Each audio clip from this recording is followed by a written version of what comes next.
feito. Já. Mas teve um trabalho feito também que foi na eleição, que você concorreu e tudo. Como é que foi essa experiência? Foi bom, foi prazeroso, né? Quando Formosa tinha... Foi em que ano que foi? Foi em 2010. 2010. Quando Formosa tinha 45 mil, hoje tem 75 mil eleitores. Quando Formosa tinha 45 mil eleitores, se eu não me engano, eu tive quase 17 mil votos. Fui o mais bem votado em Campos Belos, fui o mais bem votado em Nova Roma, o segundo mais bem votado em Flores. Nós tivemos um trabalho maravilhoso, fiquei como primeiro suplente. Foi uma experiência boa, a gente chegar na cidade, na comunidade, as pessoas cantarem, as crianças cantarem seu dingo, você ajudar as pessoas a prestar serviço. Não cheguei a ser eleito, fui como suplente, fui convidado para assumir a suplência. Na época eu tinha um cargo estratégico e um objetivo interno dentro da empresa, mas foi prazeroso. Eu acho que todo mundo deveria disputar um dia a eleição. Disputar uma eleição? Porque você, Jefferson, enxerga muita coisa. É prazeroso disputar a eleição, mas você enxerga com clareza as pessoas que estão junto com você, que não estão, as que te acompanham ou não, aqueles que são seu amigo, mas têm compromisso com outras pessoas. Ou seja, você amadurece e aprende a viver com as diferenças. Às vezes as pessoas não pensam e não concordam com você, mas é uma pessoa muito próxima de você. E aquelas pessoas em volta, os parentes, os amigos, nós somos, a pessoa foi seu amigo a vida inteira, não votou em você. Não, às vezes a pessoa é meu amigo, mas tem compromisso com outro candidato. Isso você tem um amadurecimento. As pessoas às vezes acham que perdeu uma eleição, entra em desespero. Perdeu uma eleição, você deixou de ser eleito, mas você ganha muita experiência, um amadurecimento.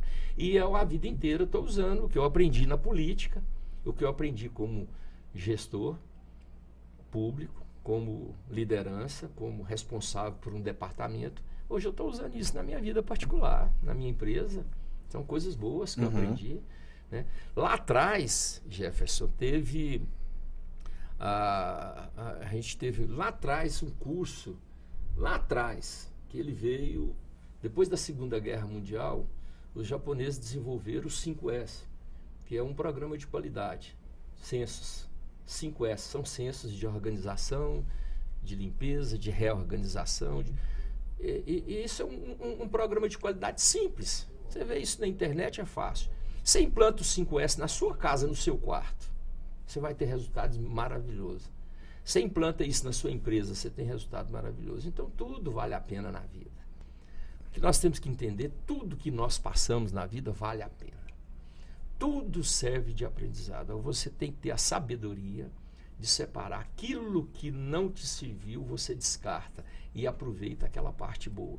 E vai tocando, e vai vivendo, e vai tocando. Tudo que você passa. Eu amanheço todo dia querendo aprender um pouco mais. E vou dormir agradecendo pelo o tão pouco que seja que eu aprendi naquele dia. E o dia seguinte será um dia melhor, porque eu passei a ser uma pessoa melhor do que ontem. Fantástico. Eu fui militar também durante 4 anos. Até seguindo, um abraço pro meu pai, acredito que ele deve estar assistindo lá, João Fernandes. Aqui tem até Abraço, João Fernandes. Tem uma recordação que eu guardo aqui com bastante carinho, porque realmente, na época, a gente tem algumas regras que tem que seguir, que no momento ali dentro faz total sentido, e quando você leva pra fora, faz mais sentido ainda várias coisas. E tem algumas coisas ruins, outras coisas boas, né, como você bem falou. E quando eu saí, hoje eu sou muito grato, porque eu aprendi, hoje eu vejo que o que eu aprendi lá eu consigo trazer para minha empresa também, para minha família, que são princípios e bases que, como você falou, que todo mundo tem que disputar uma eleição.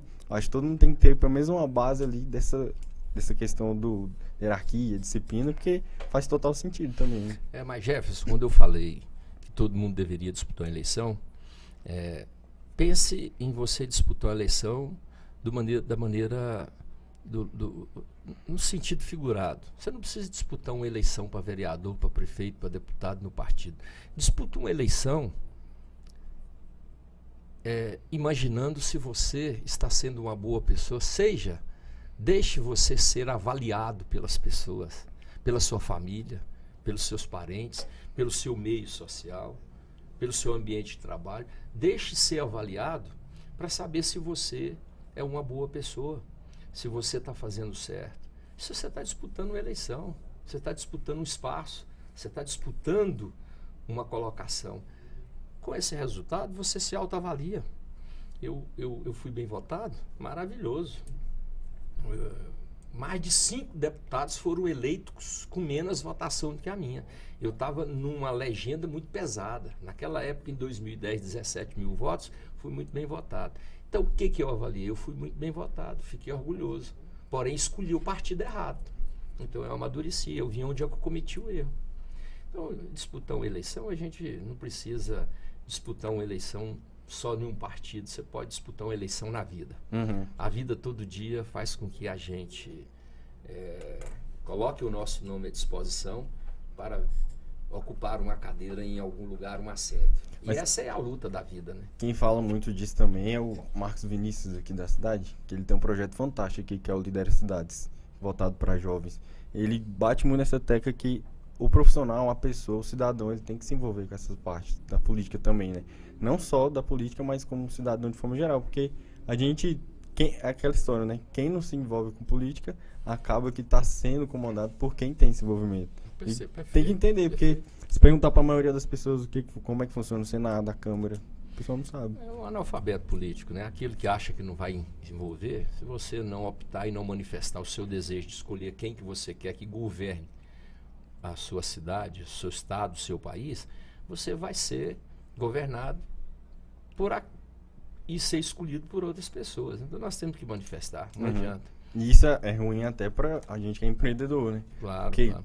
A gente não sabe quais serão os caminhos que serão traçados se a gente não estiver ali acompanhando. Justamente, nós estamos vivendo agora, né? Nós estamos preocupados, nós temos aqui o projeto, o novo projeto da Mr. Malt, com a nova repaginação, com a apresentação de novos rótulos, novos produtos, e é o que nós conversamos antes do programa, né? Da nossa entrevista aí, que nós estamos esperando aí um momento.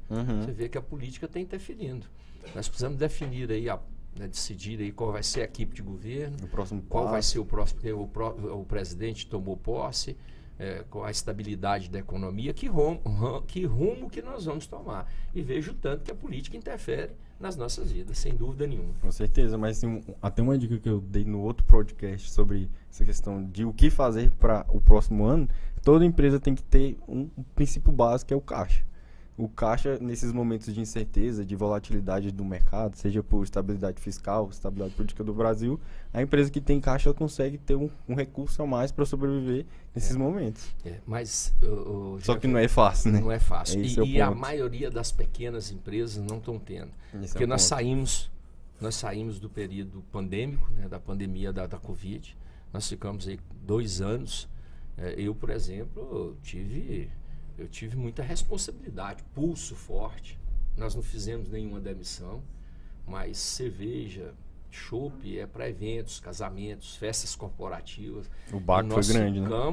Nós ficamos ali, como se diz, quase no fundo do poço. Então foi a responsabilidade, o compromisso com o funcionário, a vontade a manutenção do projeto, da empresa, mas a maioria das empresas, a maioria das pequenas empresas, eles não conseguiram se estabelecer e conseguir seu fluxo de caixa ainda não. Mas esse é um desafio que tem que ser superado, porque se não tiver caixa, a empresa não consegue se manter, né? Além da determinação,